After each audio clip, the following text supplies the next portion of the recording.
ها فلان مصلي جماعة؟ قال لا ما تفيقت مشيت العزبة. ها فلان مصلي الفجر في جماعة؟ قال لا ما دريت. على همك؟ قال البارحة سهران شوية. قالوا لي وانا آخر الليل بتي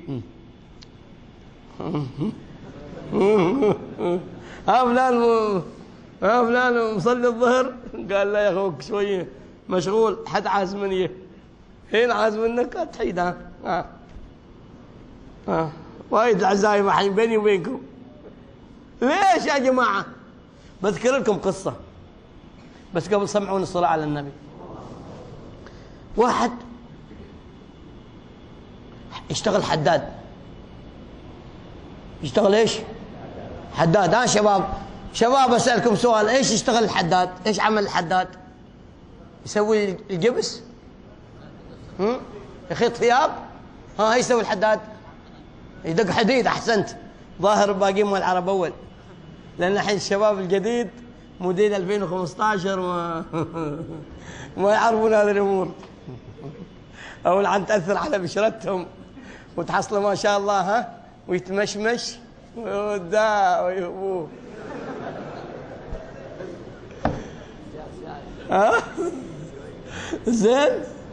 زين صلوا على النبي. فالحداد هذا كان في حارة سميت باسمه. الحارة كلها سميت باسم الحداد. ايش يسوي الحداد؟ يوم يحدد يدق الحديد، المطرق على السندانة، سمع حي على الصلاة توقف. إذا كان الحديد المطرقة فوق ما ينزلها، وإذا كانت ذي ما يرفعها، يمشي يصلي وبعدين يعود. يا أيها الذين آمنوا لا تلهكم أموالكم ولا أولادكم عن ذكر الله ومن يفعل ذلك فأولئك هم الخاسرون.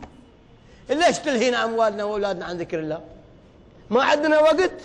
الحمد لله، شكر الله تعالى، والله عندنا وقت متسع. من صلاة الفجر لين صلاة الظهر كم ساعة؟ اليوم كم صلاة الفجر؟ شوفوا التقويم، ما شبابكم تشوفوه. 4 و28 الأذان، 25 دقيقة، يعني 5 إلا 7 5 إلا 10 احنا نصلي الفجر. متى نصلي الظهر؟ 12 ونص تقريبا، 1 إلا 4، 7 ساعات ونص تقريبا وحنا عندنا فاضي. شيء يمنعنا عن صلاة الظهر في جماعة؟ أحسنت، متسع.